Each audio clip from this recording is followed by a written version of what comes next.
Good evening, everybody. Thank you to everyone for attending this meeting for the Overview and Scrutiny Committee on Tuesday, the 1st of August 2023. My name is Councillor Aidy Riggott and I am the Chair of this committee. Please note that this meeting is being live streamed on YouTube. Members in the chamber, when you want to speak, please raise your hand to indicate to me that you wish to speak. When I invite you to speak, please turn your microphone on. Please turn your microphone off when you are finished speaking. Please can everyone ensure their phones are turned to silent. We're not expecting a fire drill, so if the alarms sound, please exit the way you came in. Thank you. Do we have any apologies, Matthew? We have apologies from Councillor Pauline McGovern. Thank you. Item 1, minutes of the meeting, Thursday the 16th of March 2023. Are there any issues to raise on the accuracy of the minutes, or would somebody like to move them, please? I'll move them, Chair. Do we have a seconder for that? Seconded, Chair. Thank you. Okay, then they are noted. They are approved, sorry. Item 2, declarations of interest. Members are reminded of their responsibility to declare any pecuniary interest in respect of matters contained in this agenda. If you have a pecuniary interest, you must withdraw from the meeting. Normally, you should leave the room before the business starts to be discussed. You do, however, have the same right to speak as a member of the public and may remain in the room to enable you to exercise that right and then leave immediately. In either case, you must not seek to improperly influence a decision on the matter. Does anybody have any declarations to raise? Okay, thank you. Item 3, public questions. There are no public questions this evening. Item 4, Executive Cabinet minutes, pages 9 to 24 in your agenda pack. We need to consider the Executive Cabinet meetings from the meetings held on the 30th of March, 15th of June and 13th of July 2023. I now invite members to make any comments. It appears we have no comments. So please can we note the minutes? Is everybody content to note those minutes? Yeah. Thank you. Item 5, notice of executive decisions. Before we get to this, any discussion on this item, I was just going to ask Matthew if he could just briefly talk through the point of this agenda item, because I'm aware there are a number of people who are new to scrutiny today. This is their first meeting of this committee, and I don't think the agenda is overly clear on what we're supposed to do regarding this item. If that's okay. Thank you, Matthew. Thank you, Chair. It's pretty much an opportunity for members of the committee to highlight any executive member decision that is on the plan or going through the process for further discussion, scrutiny or questions to be brought back, essentially. Thanks, Chair. Thank you, Matthew. Do members have any comments to make on this item? I'm aware there are a large number of items listed. No? Okay, thank you. Can we note the notice of executive decisions and move to item 6, health scrutiny update, pages 75 to 18, 123 to 126. Councillors France and Le Marinel to present the health scrutiny update covering the Lancashire County Council Health and Adult Services Scrutiny Committee meeting that took place on the 22nd of March, 11th of May and 12th of July. Over to you. Thank you. Thank you very much, Chair. Members should all have received my report by email. Matthew, did that go out to members of the committee from It did, yeah. First 2 meetings? And I'm happy to take questions on those.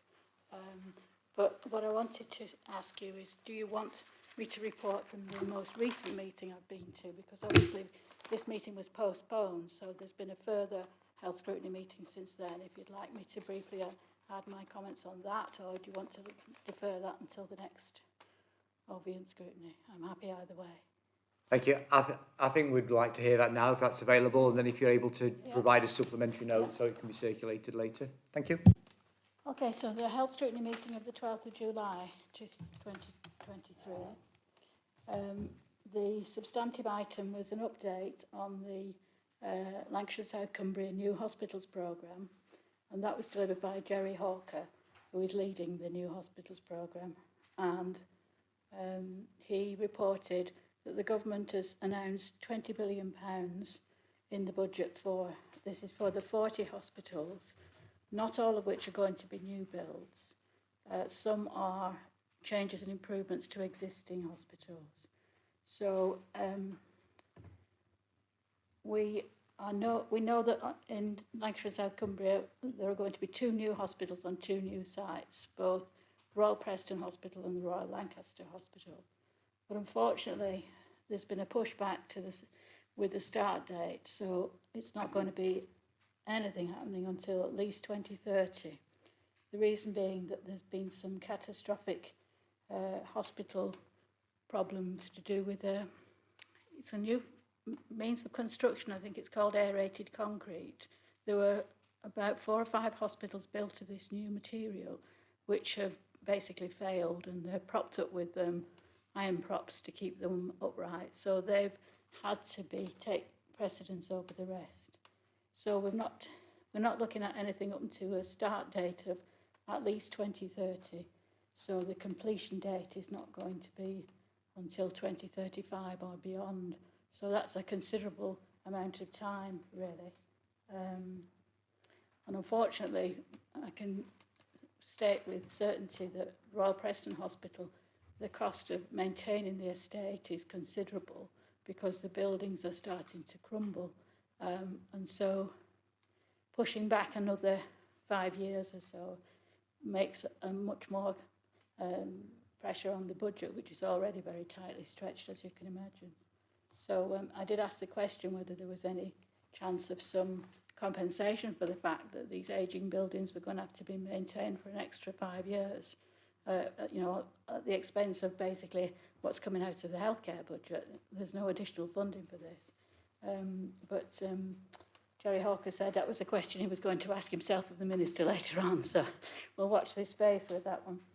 So there's then a discussion about where will the sites be, and it's got to be within a 10-mile radius of the existing building. No decision is yet made. 30 to 60 acres in size. The topography is important, obviously the lie of the land, the location of utilities, public transport links. And then we went on to discuss what would it look like at when it was finally built. And there's an expectation that it will be 100% single rooms instead of the old-fashioned Nightingale wards where the sister sat in the middle of the ward and could see every bed. So with modern technology and CCTV and stuff, it's now reasonably safe to put everybody in a single room because they can still be monitored. There's some standardisation of design being put forward. I think that's in terms of economies of scale with design and such. And they are advocating net carbon zero buildings. So the national plans are to improve services and outcomes, and the Chorley Hospital, it has been agreed with NHS England, Lancashire Teaching Hospitals Trust and the Integrated Care Board that Chorley Hospital will be a new specialist elective centre. So what that means is the advantages are that people who are on a waiting list for a procedure, whatever that may be, at the moment are very often being cancelled, their operations are delayed because what used to be winter bed pressures are really now pressures all year round in the system because of the backup and not being able to discharge patients into care homes and the like. So it protects the elective services, the routine planned operations, so we shouldn't be looking at cancellations anymore. And it's a system that works well in other areas. It's similar to the situation with Wrightington to Wigan Hospital, that they have a separate elective and a separate acute service. So there's a national procurement process taking place. They're looking at large national companies, but the government are going to encourage them to form partnerships with local building companies, with the idea being to involve some local manpower. I couldn't get an answer to how long this new hospital is going to expect it to last for once it's been built. The best they could suggest was 50 to 60 years, and that seems to be the standard at the moment. And when you think about some of our older properties, that's not a very long period of time. Buildings like the old Eves Lane Hospital certainly stood a lot longer than that. So Chorley A&E, they're committed to provide at least until the new hospital is built, but there is no commitment beyond as to what will happen then. That's still up for discussion. And then there was another fairly substantive item, which was an update on the virtual wards. I don't know if people are aware of this. It's an idea where people with certain conditions can be managed at home with appropriate IT systems, with they're given equipment, you have a daily telephone call, video call, and it sometimes is used to avoid people being admitted to hospital at all in certain conditions. It can be used to speed up discharge from hospital. At the moment, there are 393 virtual beds in Lancashire and South Cumbria with a target of 746, but we're currently above average in terms of where we're getting to on the scale. So the kind of patients are the chronic respiratory, frailty, heart failure, palliative care or acute medical in some cases. And then the final item on the agenda was about integrated neighbourhood teams and how the feeling is that outcomes are better when services are closer to the community, when there is continuity of care, and there was talk about encouraging residents to take control of their health and well-being, which is a little bit of an odd one to say, really. I don't think everyone is entirely in control of their health. There are things that happen beyond anyone's control. But you can see where they're coming from with preventative medicine. And then I feel there is a push towards reducing hospital beds in the new hospital in comparison to the beds we have now. I raised the point that across Europe we have the lowest number of hospital beds per 100,000 residents, but this new integrated care way of working is talking about having community hubs and smaller, more local services. But I do feel there's a danger here. I'm old enough to remember the care in the community when the psychiatric hospitals were all closed down. And some of you might be old enough to remember that too. And what happened was the assumption was the care would be there in the community for all these people when the hospital beds weren't there anymore. If we're not careful, we'll replicate this again with physical illness. So the expectation being that those places are there in community hubs and those staff are there to look after them, when in reality that could be quite a problem. I personally feel that there's not a lot of room to reduce beds further than they are at the moment. And that was it. It was quite a long meeting, but if anyone has any questions at all on this or on the other two, happy to discuss. I was just going to initially thank you for your update, really informative, and through a different lens, I'm under the same impressions on timescales and delivery problems, which at least is a positive, because if everybody's saying the same thing, there's a fair chance that actually there's some credibility to it, because it's not always the case. You often get told different things in different meetings, so that's really reassuring. But has anybody got any questions? Any comments you'd like to make on this item? Councillor Snape? Yeah, it was more on the other meeting. I think it was the 22nd of March one or the 11th of May one. I think it touched upon some of the development of the ICB and the ICP and everything. And I just wondered, now we're sort of I think the ICBs were formed 1st of July last year, weren't they? Does health scrutiny have a role in? Obviously you're getting, because I read some of the minutes and stuff as well, you're getting updates on as they're forming the different structures and stuff, but does health scrutiny have a role to scrutinise how effective they've been in doing the things that they set out in the first place? Because, you know, like anecdotally we hear things from residents, you know, and I don't know, I just wondered, as a group of, you know, county district representatives, will there also be an opportunity for you to look at, you know, this is what they set out to do 1st of July last year and what the government has said, and then are they on track to do that? Because I know, like in my day job, I hear things like ICBs haven't been given a budget yet, so they can't make decisions on funding contracts and things like that, which is, given that what date are we on, 1st of August, 2nd of August, it just seems a bit like, well, how long are they going to kick the can down the line for things like that? Just wondered what your thoughts were on that. Thanks. Yeah, thank you. Thank you, Kim. I think from what I am hearing, and again, this is a grave concern really, is that the ICB have been told by NHS England that they have got to come in at 30% less than the current running costs in 2 years.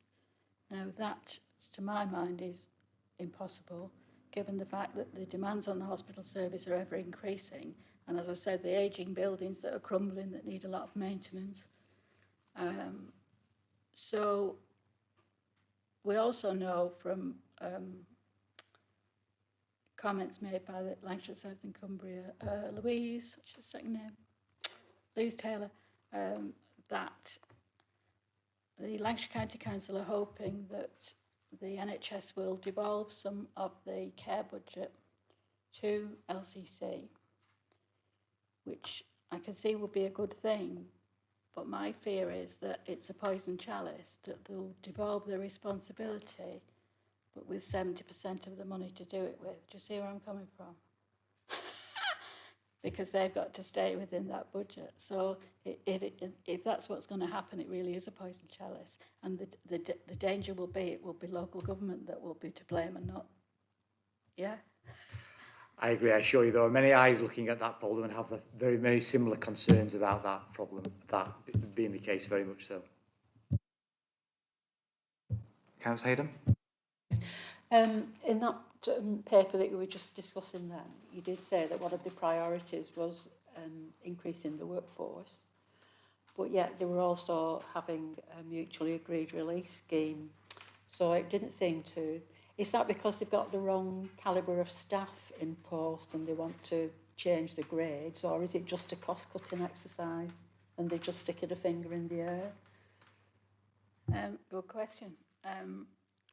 Certainly medical staff, because they're very difficult to recruit, it costs a lot of money to pay for agency staff to fill those posts. So to recruit more into those jobs will be a cost saving, because then you're not paying agency staff.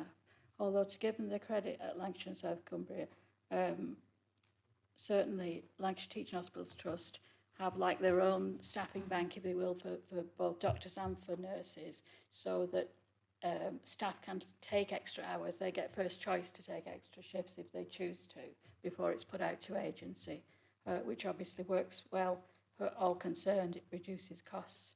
But I think the need is to recruit more doctors and more nurses, because they're the ones whose absence is backfilled by more expensive staff, who quite often aren't as... They're not as knowledgeable about how systems work and how the hospital works and how different agencies work together. So that's the need there. But you're absolutely right. There's where people are leaving, those jobs are not being replaced. And that's, I think, greatly added to work-related stress for those people who are left. If you've got a department with 10 people and you're down to 7, then you're doing a lot more work in addition. And then that then translates to greater sickness leave and greater stress amongst the staff. So these are really great problems, I think. Any further questions? No? Okay, thank you. I think we would like to note the report. Thank Councillor France for her time and for answering everybody's questions. Obviously, you don't have to stay. You feel free to, Well, I quite like to listen to the empty properties, actually. Absolutely, you're welcome to stay as long as you like. I was just being polite. Okay, again, thank you very much. Very, very informative. Item 7, cycling project update, pages 81 to 94. Zoe Whiteside, who's our head of spatial planning, along with Matt Evans, who's our air quality and climate change officer, will present the report. Over to you. Thank you, Chair. So this cycling project began from an awareness project on sustainable transport last year. Some of the work noted in the report will continue to be progressed through the climate change working group, but this is the final report coming to this committee and follows the verbal update from March of this year. So there were several updates for the work, further broken down into specific actions as detailed in the report. It's quite lengthy, so I've picked out a few examples to highlight tonight. So the first one is the use of communications. We think this has been achieved with social media posts, a cycling section on the Checkout Chorley website, and a sustainable transport section on the Council's climate change webpage. But we will continue to update these as required to promote the health and well-being benefits of active travel. The next action was for an online consultation of cycle users. This was comprised of 2 consultations, one for the public and an internal one for council staff. So starting with the public one, the majority of responses were constructive. Many people reported they would visit Chorley's towns and villages more often and spend more time if there was improved cycling facilities. Popular measures including segregated cycleways, secure cycle parking and storage, and interest in bike maintenance provision, so repair days or skills courses, as well as various road safety actions. For the internal staff survey, we wanted to understand why council staff were not cycling or making use of the pods which were installed at Bengal Street Depot, and what measures we could take to improve the use and increase cycling rates. We found the main blocks were commuting distance and the lack of secure facilities near to where people work. The Bengal Street pods are quite a distance from the town hall if you work here. But we've collated all these responses and put the information together to inform the work progression and in conversations with county. So our third action, based off the consultation, was to explore cycle parking. For residents, we're looking at cycle storage, initially focusing on the town centre, and then broadening this out to the service centres across the borough, so leisure centres, community centres. There are already the metal hoops dotted around in various places, but we found these are generally suited to short-term needs and nipping into a shop due to their lack of security over the long term. So this has informed our trial of bike storage pods to assess public appetite before deciding on whether we want to roll this out wider.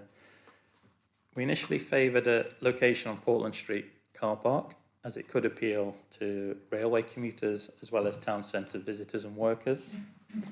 There has been some discussion at Climate Change Working Group onto a specific location and also the design of these pods, because they're not terribly attractive. So we're currently amending the plan and reworking it based on the comments received, but the trial is still scheduled to go ahead around September, October time. For the council staff side, as I mentioned, the use of the Bengal Street pods has been low, so we're going to repurpose these into the resident trial.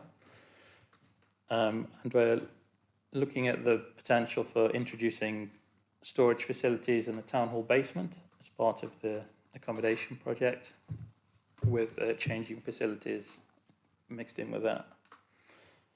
So on to our work with county. This has primarily been through the Lancashire Cycling, Walking and Infrastructure Partnerships, so the LSWIPs for short, where we're making sure Chorley is well represented and the developed plans will include provision for Chorley residents. We've attended sessions with the LCC and their consultants. We've had a preliminary look at what they initially proposed and made comments on that to hopefully improve it. The next draft was slightly delayed, but hopefully it's going to be published in August for an open consultation for which members will be invited to send in their comments.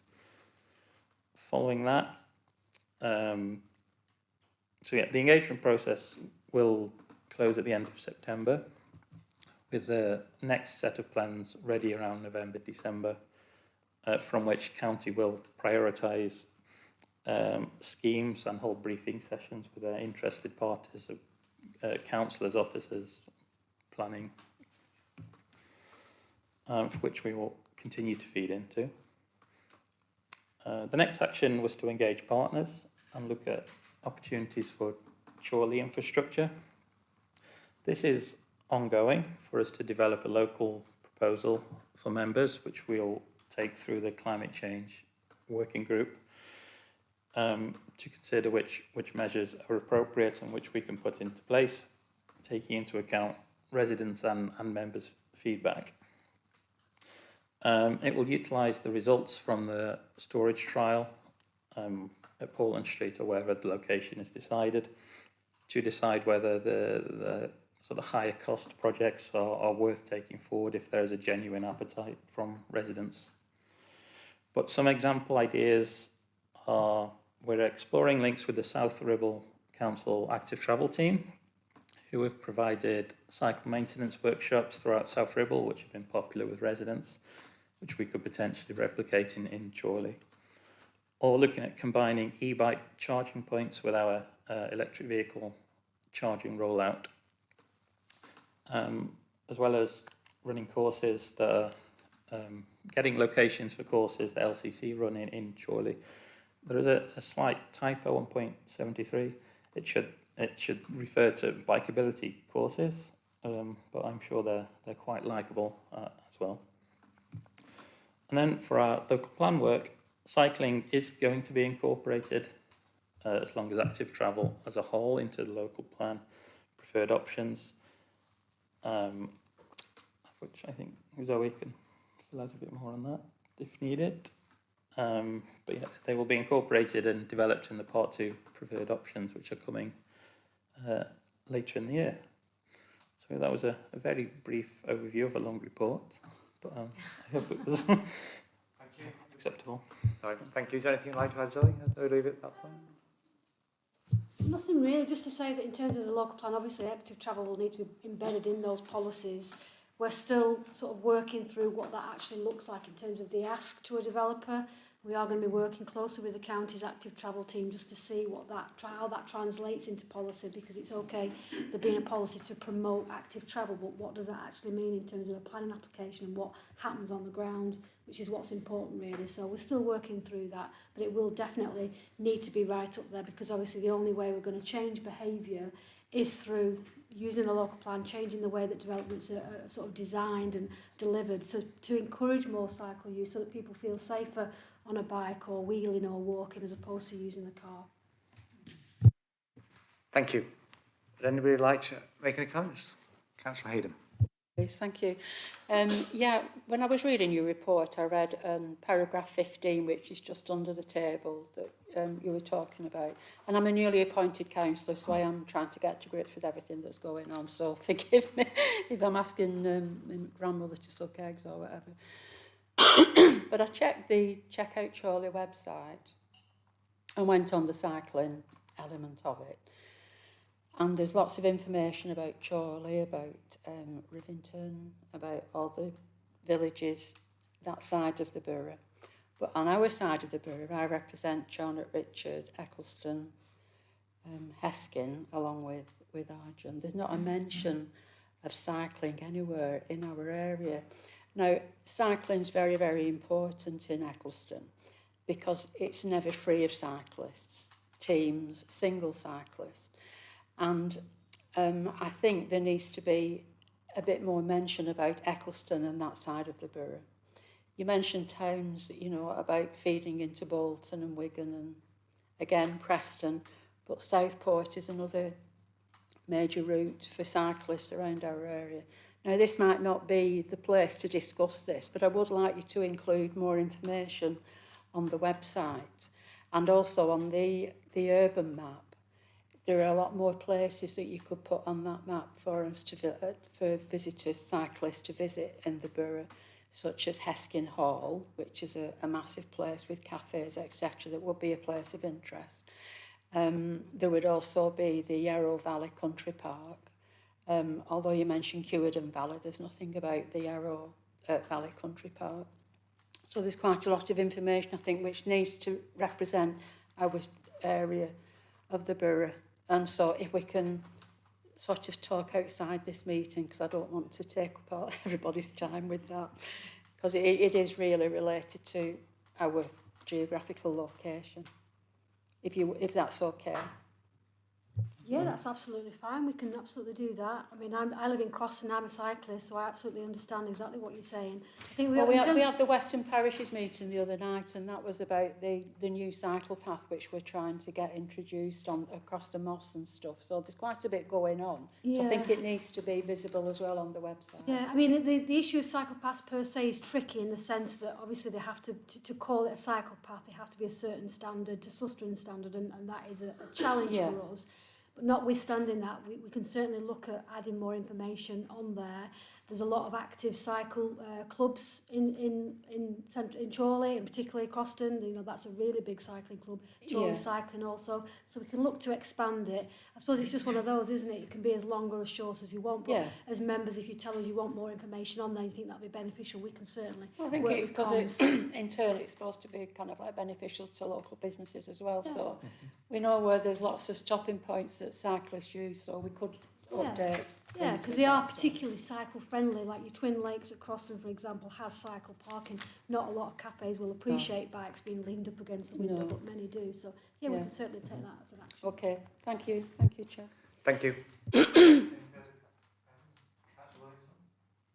I'd just like to ask, and it's probably, there is an answer, to encourage people to cycle to work, and I'm thinking about council workers, is there an infrastructure like showers when you get here, when you're wet through and you have to change your clothes? It's works in progress, I think is the word to say. There is a shower at Bengal Street, which is a unisex shower, but it is used by the gentlemen that work there, should I say. So, for example, as a lady, I wouldn't use it, put it that way. So there's a challenge there. In terms of the town hall, that is probably where the best opportunity is, because there is an existing shower downstairs for male and for female separately. And I think, like Matt said, I think that's something that they're looking to build into this accommodation review to really explore that and expand it. Because I think when we did the survey, I think there is a willingness for staff to cycle to work, but there's a nervousness, and it's trying to make it as easy as possible. And obviously storage of the bike as well, because people are worried about where they leave their bicycles. And we did, like I said, we put the pods in at Bengal Street, because a lot of people don't work in that location. You're going across the road somewhere where you don't really know staff, and you've got the barrier, and you know what you're going to do about your kit. You're going to get changed in Bengal Street offices, or you're going to walk across the street in your kit. So there's all those things that we need to consider, but it's certainly something that HR in particular are keen to look at and to explore more, because of the health benefits for cycling, and also we can get more cars off the road, then that's an extra benefit really. Thank you. Thank you. Anybody else? Any further questions? Okay, thank you. I think we will note the report if that's okay, and could we just drop a short note to Councillor Berry for, I think she was the original advocate in a long time, saying we should do more on this agenda, so share the final report with her and thank her for her work. Thank you. If you would like to enjoy your evening. Thanks again. Okay, we're going to move to item 8, which is scrutiny reporting back. Chorley Council's annual report on overview and scrutiny. Pages 95 to 104 in your report pack. The report covers and highlights the activity of the Overview and Scrutiny Committee over the last year. I'd like to invite members to make any comments. Possibly Councillor Lees first, as his photo is in the report, if you have anything to add. No, so everything's in the No, everything's in the report. If there's any questions you need to ask. Councillor Hayden, no, ask as many questions as you like. On agenda page 99, commercial and property, and the first paragraph, it seems to be quite a worry about the number of staff and the succession or lack of succession planning because of the lack of staff and roles that are in place in the council. And I wondered, is that on a risk register anywhere? Has it been added to a risk?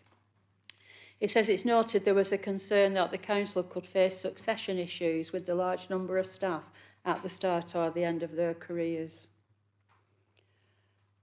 Thank you. Excellent question. I don't have the answer, but we will find something to be circulated. But I think it's pretty common knowledge that recruitment is a challenge in many industries, including local authorities too. And I'm assured the council are doing everything they can to try and resolve that. But I think we'll get a more complete answer circulated. Thank you. Okay, thank you. Any further questions? Okay, No. if we can. That's me, no. We can note the report, thank you. If we can move then to item 9, Overview and Scrutiny Task Group Empty Properties Final Report, pages 105 to 118. Councillor Ainsworth, who's the chair of the Overview and Scrutiny Task Group for Empty Properties, is to present the final report of the Empty Properties Task Group. Thank you.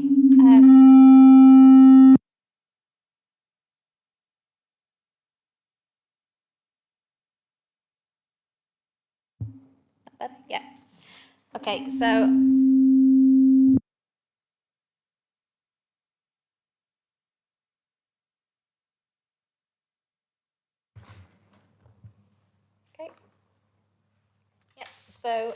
I want to just thank all the members who took part in this task group. It's been a real team effort. Everybody's contributed to this, and it's been enjoyable chairing this. I also just want to thank officers for the support over the past 6 months, especially to Adele and Nathan. I want to thank Michelle because she's been an excellent vice chair and excellent support to me.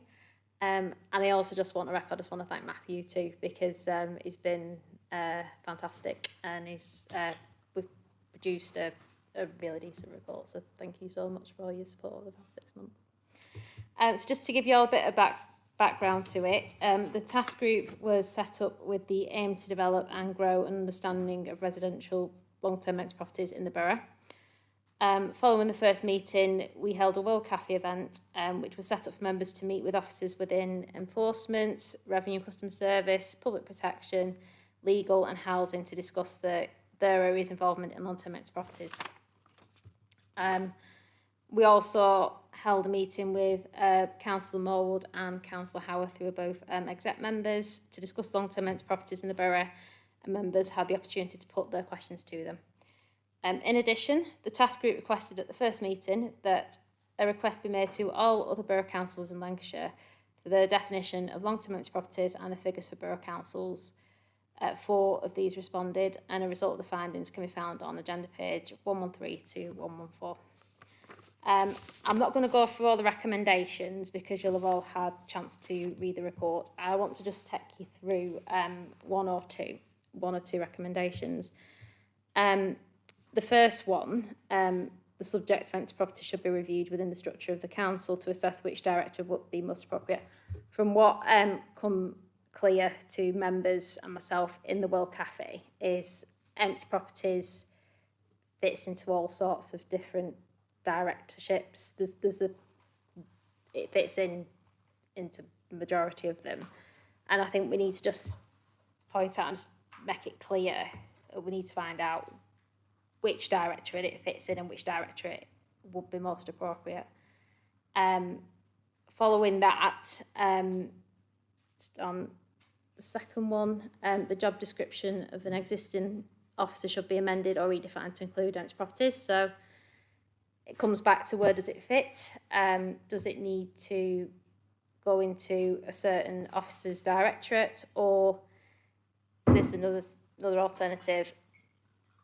Do we need to recruit an empty properties officer to assist with the issues? We haven't had one since 2021. Sorry.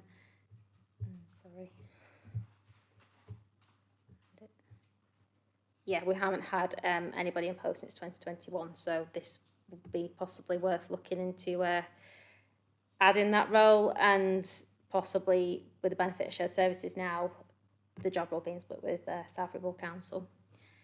Another thing that came quite clear was the empty homes policy. It's not been updated since 2015, so it is in need of an urgent refresh. So we would like for that to be reviewed and to be looked at as soon as possible. And then following on from that, a member learning session be conducted, just to raise awareness and build knowledge of members, especially to the new members as well. Just regarding the policy, we've all got, you all know of empty properties within your own wards, and I think it's just an idea that people can know the process and how it works. So I'm happy to take any questions, any comments, and I'll answer what I can. So if anyone else has anything to it, that's great. Thank you. I think it's, my view is it's an excellent report. Congratulations to both you and Councillor Marinell. I think it's exactly the type of thing we should be doing in scrutiny, looking at something we can affect change and hopefully seeing that change come through. I would absolutely agree with your recommendation one. Only a few days ago we had the scrutiny performance panel, which had empty properties listed as part of the update, and there was, I think the report needed correcting because it wasn't entirely accurate, and there seemed to be almost some of that confusion reflected in who was responsible for reporting it to delivering it. So I think that showed it in action. All I would ask possibly as well, there's a table at the top of page 113 which shows where the empty properties are by ward. Is it possible that we could expand that to include, I'm not sure whether they're wards or parishes looking at it, but it doesn't include all of Chorley. So either if it's by ward, it doesn't have the town centre wards listed on it, or if it's by parish, we should list that as parish. Thanks, Chair.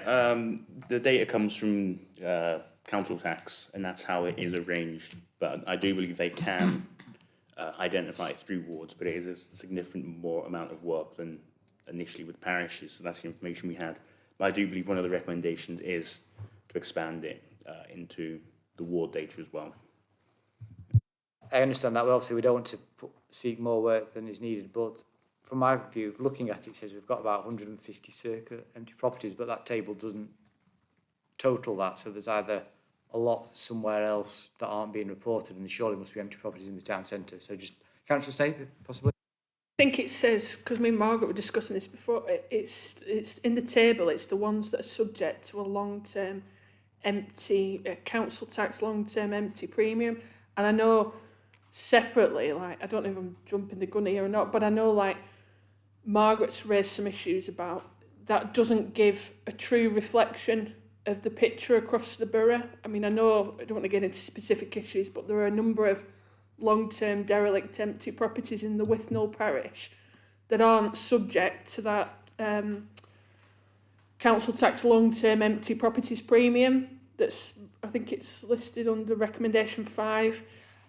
So the thing is, that's not reflected in that table, and I didn't pick that up when we were at our task group meeting. And I know the empty properties officer has spent a hell of a lot of time on dealing with those properties, in trying to identify owners and bottom probate and all that, but they're not identified in that table. So I don't know. I mean, I don't know if the chair will allow Margaret to speak, but I do think that it doesn't give a true reflection.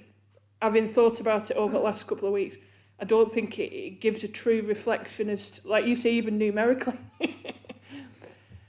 I don't know what else to say, but I don't think it gives a true reflection either numerically as to what the council's saying we're performing at, or to the issues that are out there for residents as well, and some of the issues that Nathan and people before him have been dealing with as well. Thank you. Is there anything in particular like to add? I'm content with that, Councillor Friends. Oh, thank you, Chair, for inviting me to speak. Yes, I think these properties that are not appearing are the ones that are subject to long-term legal disputes, the ones where ownership is disputed or unknown. And I think because it's not possible to charge anyone with the additional taxation as you would normally do with an empty property, then these are the real ones that are the greatest burden to this council, because they're not bringing in any income whatsoever, and they're just basically falling into rack and ruin. So I think if they could somehow be included within the figures, possibly in a second table, so that aside from the ones where they are known and they are subject to this increased council tax, then there are another probably much smaller number of long-term empty properties where no funds are being brought in at all. Thanks. Thank you. Do you think it's possible that, because this won't have to go to full council, this will go to full council ultimately, won't it, but that, It will go to exec cabinet. exec cabinet, that, but that's not till September. The plan September, yes. Yes. So do you think it's possible that we maybe take the report as it is, and if there's an opportunity to add a supplementary table or something showing the best picture we can possibly achieve given the data we have without excessive work from officers, but it kind of illustrates the need for why you brought this problem is to get that visibility? Yeah, I'd be happy for that. Just because I did actually raise the issue regarding the breakdown, and especially ward by ward, because looking at this, I'm a town centre councillor. The town centre's not included within this table, so we did look into that. Yeah, I'm happy to do it. Yeah, well, I'm content to leave that to you and Councillor Marinell to come up with whatever you think, and just we can add it to the report when it's submitted at that point. Thank you. Anybody else have any further questions? Councillor Hayden. Just wondered what's happening to the recommendations. Are they being followed through after the report? Would you like to explain the process, Matthew? Yes, so once the final report's been completed, because the feedback we get from this evening will then go into the report again, and then it will go through legal and finance, and then executive cabinet. After that, then there's a period of 6 months when the lead officer, whoever's responsible for this, will come back and give a presentation, essentially updating what's happened in the last 6 months, and then it's another 6 months, and then another 6 months, so you can kind of see the evolution of the recommendations. Thank you. Thank you. If there are no further questions, I ask that we note the report, and especially thank Councillor Ainsworth, Councillor Marinell and everybody who served on this task group for their work. Thank you. We are now on to item 10, the overview and scrutiny work plan, pages 119 and 120 in your agenda pack. Following the overview and scrutiny workshop that took place in June, a draft work programme attached was formulated. Now is the opportunity to consider, amend and agree the work programme for the upcoming year. Please can we keep in mind it's a live document. We have the ability to add or remove items throughout the year. It says to ensure scrutiny between 6 and 8 items should be decided. I have a slightly different view on that, which I'll explain in a moment. And the allocation at the future overview and scrutiny committee will be confirmed in the coming weeks. And there is a list of items, either halfway down the left-hand side, for potential items we could consider for O&S committee, and some at the bottom for possible task groups, like the one we've just seen, and there is some crossover from some of that. And where I'm looking at is we've got 3 further meetings this year, because this is effectively the first one, and we're not doing any, we haven't got any scrutiny items. Most meetings have the same standard items you will see on them, but the January meeting has the budget scrutiny item. So I'd potentially suggest that we look for 5 serious items, 2 for each meeting and 1 for that budget scrutiny meeting. So I think if we have 2 agenda items, we can do some proper, real scrutiny into those. Because I've attended too many scrutiny meetings where the agenda's been too full, and by the time you get to the 3rd one, everybody's exhausted and we don't do that due process. And then we ask for if people have raised specific areas they think for exploration that don't quite meet that intense scrutiny, that they consider those for task groups.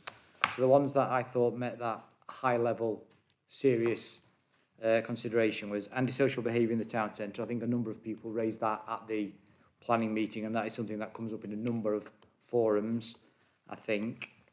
The assessments of the 2030 climate targets, I think we discussed that, and I think it's been reflected on that we have a climate change committee, but that doesn't particularly go anywhere for scrutiny, so I thought that would be quite a substantive item. The cost of living was suggested by a number of members, and the performance panel the other day, we talked about that, and officers welcomed the idea that we do some scrutiny on that, because I think there's been a lot of work delivered, they've got a lot of data, and it can help shape the programme going forward. So that was 3. I thought the youth services outreach has been something that's been discussed a number of times at council and in that session as well. And then I wasn't sure whether for the 5th one, we talked about the impact of local development in the local area. I think we have to be very careful to not encroach on what planning is responsible for and not be seen to prejudging planning policy, especially when a local plan review is up. But one thing that is discussed a lot is the amount of affordable housing that has been delivered in Chorley. So we could potentially look retrospectively of what, because the council has a policy that says 30% should be delivered. how have we achieved that? What can we do to potentially support a tightening of that policy if we don't feel it's been successful? Or another one that I think has had a lot of conversation is water safety. Obviously, there's been a number of notable incidents, unfortunately, in Chorley over the years, and it's something that regularly comes up, and there's a lot of local campaigning on that. So and one thing I was reflecting on is a lot of communities, like where myself and Councillor Martin represent, now have a lot of retention ponds as housing developments are being redesigned, and it no longer runs off straight into the road. There's a lot more open water being placed in our communities, but they aren't subject to council policy necessarily, or anybody's policy. They're left to management groups to decide what they're doing or not. So there could be a possibility to explore that and maybe look at, does council have best policy for our own places like Ashley Park? How does that link with United Utilities, and how do we maybe encourage third-party private management companies to replicate the same standard? So they are my initial thoughts. Then if anybody particularly wanted to lead task groups on the mental health support for suicide, bereavement or wheelchair accessibility, we could maybe look for that. They were my opening gambits. Welcome to everybody else's thoughts. Councillor Lees? Anything? I think looking at the antisocial behaviour in the town centre, I think possibly we could look at that wider, that possibly has an impact in Coppell or Eccleston, where these things could apply. So I think I'd like to see that widened out a bit. I think that's an excellent suggestion. Councillor Marinell? I'd just like to echo what Councillor Lees has just said, because I have an issue with antisocial behaviour within my ward around Clayton Brook. So I think, yeah, we need to widen the remit out of that and leave it on as for scrutiny. Thank you. I think if we're going to, I'll be with you too, 1 second. I think if we're going to do that, we should have a conversation with the Community Safety Partnership to understand where the relationship sits, and we're not sitting on each other's toes, but I think there is a real piece of work there. I think, I'm not sure who's first, Councillor Hayden or Councillor Snape.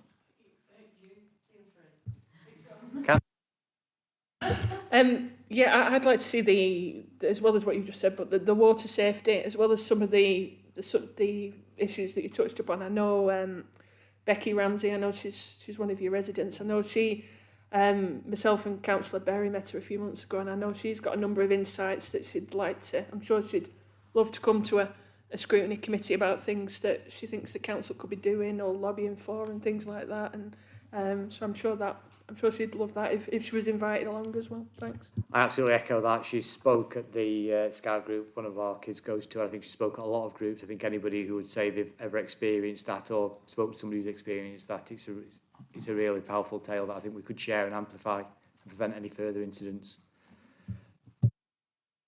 Going back to the impact of development in the local area, it's always interested me as to look at the overview of the infrastructure of all the development within the local area, say on GP appointments, on local services in general, school places, dental services. You know, we keep adding and adding and adding and adding, and there's never any infrastructure goes in with any of this development, and it really must be reducing local services quite considerably. And I think I would like to have a better understanding of how we're impacted in that way, really. I think it's a very valid point that anybody, well, we all would recognise from speaking to our residents. I think it's a regular day thing. I think we have to be careful that of what focus we're trying to achieve with that item, because we could open a huge door on a conversation on lots of things that take us all year, and a lot of those we can't directly influence. Whereas if we look at something that is around council policy the same way we have on empty homes, we could look at that bit and maybe reflect some of those wider things in another conversation. But it's for committee to decide ultimately. I just think we should try and focus on outcomes that we think we can affect change upon. I suppose we could talk to residents and see how they feel the area's being impacted and what their findings have been in certain things about school places and doctor's appointments. We could. I mean, it's unfortunate that there's always left, but we could speak to the local plan team and see where they think we could maybe do some work, or maybe where we shouldn't, because that's going to be covered in the wider consultation and all those other points, and seek their views and bring something back. Like I say, the work plan is flexible, and we could hold an item for that later in the year and finalise the topic as we get there. Councillor Lees, and then Councillor Towers. Yeah, thank you, Chair. Yeah, I mean, the problem with this is that we have no control over the purchase of sites. basically the policy goes through a call for sites, people who've got sites to develop, put them in, and then it's a problem with the local plan committee to go through all the sites, find out which are suitable for development, which are not in greenbelt, which are developers' sites. But that, I can see your point, but not altogether can we take into account the impact it has on infrastructure, doctor surgeries and stuff like that. Education, we seek any planning we seek sorry, my mind's gone blank. Any correspondence from the Lancashire County Council regarding education, whether it be financial, section 106, etc. These are all things which are considered then under the local plan. It's not an easy thing to sort on. We've been trying to sort the local plan out for the last 6 months. Got different things to sort. So, yeah. We could do something a bit more proactive in our own district and perhaps put a case forward for getting some additional monies from central government to compensate for loss of public service. And fight for more stuff, fight for infrastructure. If they want to put the plans in place and they want to build the houses, then there's got to be some infrastructure put in place for the community to carry on functioning properly, as we would expect it to function. I think it's a really wide area that I think we could spend a long time upon.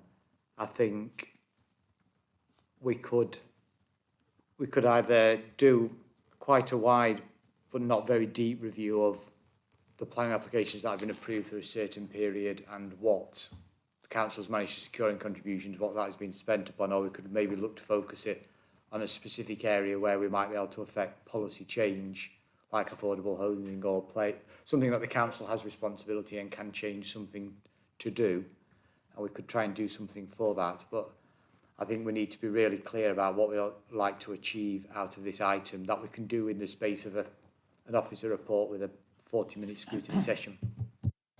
Are there any stats collated at the moment that would say like the ratio of GPs to you know, the more patients that they enrol in their services, then the percentage of patients to GP has an influx, doesn't it? So that there must be some stats created. I think that kind of illustrates the point. I think I'm trying to articulate that. I think if we asked officers to spend time researching all that, we'd probably end up with a paper with a lot of data, unable to influence much change. Or we could focus on a specific area and really drill down into something the same way we have done on empty properties, which then comes with a recommendation, which hopefully is going to see council clarify who's responsible for it, review a policy that has been somewhat out of date, the same way the Select Move one did in the previous, to really focus on something the council can change, whereas some of these are areas we could get all that data, but we can't actually do anything about how many GPs and how many school places there are, because they're not the kind of thing, places there are at GP or dentist, because you can't make a planning decision based on that, I think. So I think we'll have to put that to the consensus, I think, on that one. Councillor Towers. An area that I think would be quite useful to cover, and apologies if this has been rigorously worked on before, it's my second year in, but looking at the issues with maybe recruitment and retention with regard to local government workers, looking at things like what we can do as a council. There's a big political argument there, but also we can look at, you know, the policies that we have, whether that's flexible working, encouraging women into the workplace more, looking at things like the real living wage, looking at what bands we may be struggling to retain or recruit in, and looking at what areas or policies we can adjust or improve on to ensure that we're the best employer that we can be. And I think that might be a useful area that is achievable within the council, within the realms of what we actually have power and influence to do. I think that's an excellent suggestion. There's no problem with it coming now. I don't know whether that's possibly something for the task group that you might be interested in potentially leaving. I know it's an area that matters to you, whether that's something you would consider working on if others are potentially interested. Councillor Hayden. When we spoke previously about the report, and I mentioned about the difficulty in recruiting and retaining staff for workforce planning, that could be kind of like part of the risk mitigation, could be to look at these other kind Could of... be exploring if we have any risk mitigation. It Yeah. could kind of like... Yeah, I roll think out that's with an excellent that. idea, yeah. Councillor Ainsworth? May not be one just for a task group, but maybe as a one-off item. Just the issue with the wheelchair accessibility. Just what we're doing as a council to make access available and fair to everybody, but also like just in the town centre and businesses and things, because often or not there's not enough wheelchair access, so this is a possibility. I think it's an excellent idea. I think we need to decide. I think if we're minded to think of two scrutiny items per session, so we can do some proper work on it and the officers have time to write some detailed reports, I think we need to just decide between ourselves which ones make the cut. There'll always be scrutiny ongoing forever, and they'll be able to do some of these in future years or repeat some of them. I'm open to anybody's suggestions or not on anything we've moved.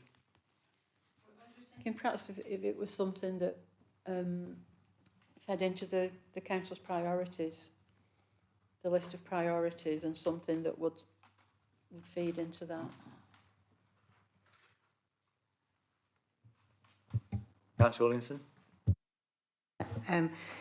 Councillor Martin asked me to raise, I think she's written something that Matthew's got on suicide bereavement.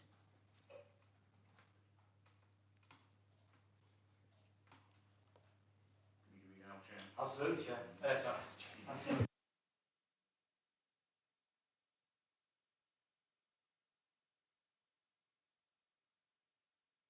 Has Councillor Martin left? She didn't say.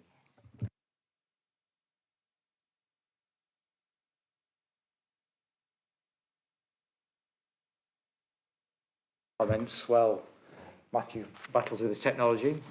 Are there any strong feelings on... Do we have potentially consensus on trying to find 5 major items and doing 2 a meeting? Any views on that, Councillor? I think Ryan's suggestion, given the depth of it, I think that would be more appropriate for a task group rather than a one-off. Because I think we won't do it justice within sort of 3/4 of an hour. I think the other subjects potentially you could look at within 3/4 of an hour. But to me, I would have thought that would be a task group. Otherwise, if we're going to do it, we're not really doing it proper, are we? I would absolutely support that as a task group, especially as we have somebody nominated to lead that. So that's a done deal in my book. Are you ready, Matthew? So Councillor Martin emailed me and said, my main point for the future task would be around suicide bereavement support. Statistically, if your parent, child or partner dies by suicide, you are 6 times more likely to die by the same means. Yet unless you go hunting, there is no direct support available. Often a further suicide will happen within 6 months. It said the suicide breeds suicide, and this is very true. There are so little direct points of contact for those bereaved to help with practical matters or to explain the process in a way that is understandable and empathetic to those left behind. The stigma associated with suicide leaves families isolated in their grief, again with no support. There is no intervention at the point of the highest risk. Only last week I heard of a friend of someone's daughter I know had died via suicide at age 21, after her best friend also died the same way a couple of months ago. Also, anything around autism and ADHD support, since Lancashire Autism was closed and would be a benefit to a lot of residents. We have no informal support groups in Chorley. I have a resident in Buckshaw who runs one in Preston and would love the opportunity to do the same. Chair.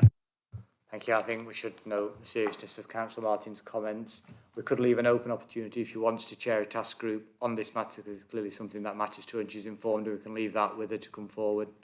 If she would like to, and if she wouldn't, we can leave it on the agenda or on the future work plan, because a number of items will sit at the bottom, as the members know, and new opportunities come round or something prompts that to come back in.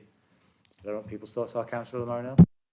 Yeah, just for a point of clarity, on the agenda page 119, we've got water availability. Can someone explain what that is? Or is it to tie in with the water safety side of things? I believe the point was raised in the workshop, and I think it was related to developments of how it impacted the availability of water and sort of lowering water in reservoirs or rivers, I believe.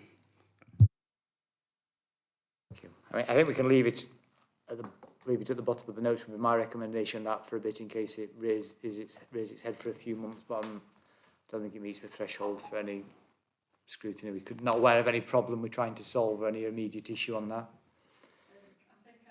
I remember that workshop, and I think it came up because when we were canvassing in Charnock Richard, they'd had to have their water pressure turned down to be able to get water into the new developments, and so the existing residents were feeling the pinch with their water because of having to feed another 70 odd houses or whatever the infrastructure is. So that's where that came from. Okay. So, do we have any more agreements on task groups other than the one Councillor Towers has raised at the moment? If that's the easiest point to start. How many would we normally do in a year, Matthew? It all depends on timescales. You can do 2 a year. Like, ideally, since the empty properties is pretty much done, you can get started on another one right now. You could run from now till January perhaps, and then from January to May. But depending on the topic, length, lead officer, availability of staff, and of course member interest in joining the task group. Well, I move then that we start with the one Councillor Towers nominated. We can reserve the second spot to give Councillor Martin time to decide whether she wants to bring that forward or not, or if not, something we may decide in the next meeting or two blends itself or jumps up. We'll have a space to move with that. So that leaves me, we need to probably agree on the five other ones. I'm not sure how many I had listed. Was it 1, 2, 3? Okay. By an informal show of hands, how many think we should do antisocial behaviour? Okay, we'll have that as one. Climate targets, I'm just working down the list. Nobody, just myself, okay, that's not. Cost of living? Okay, so we have 2 there. Youth services outreach. So we've got 3 very firm ones there. The wheelchair, what we had water safety, there was a strong consensus for that, I think. Yeah. So that's 4. So that means we've got, in my view, the opportunity for a 5th, and the ones that were still under consideration were the wheelchair accessibility or affordable housing and that space. Is there any strong feelings on either side on those? Do we have to agree all of them now, or would it be just helpful if we did? It can be, it's more helpful because we will go to the directors to try and get delegation down to lead officers and what time of year is best for them, and then we'll have a meeting to finalise the work programme. Any strong views either side? Open to Councillor Marinell was first, then Councillor Moss. As a wheelchair user, I'd like to see that on because I think we would achieve more scrutiny and impact as opposed to housing and potential planning issues. I literally wrote the same as the wheelchair accessibility, so I think it's an issue at the moment. Councillor Ainsworth. Yeah, I agree with Councillor Marinell. I think we've just got to be careful. I think what we touched upon with the impact of development. Seems like we have consensus on that, unless there's any strong voices alternatively for anything else. I think that means we have 5 and a task group, kindly to be led by Councillor Towers, and the last one we'll leave with Councillor Martin to see what she prefers. And if not, we can decide on an alternative perhaps on the October meeting.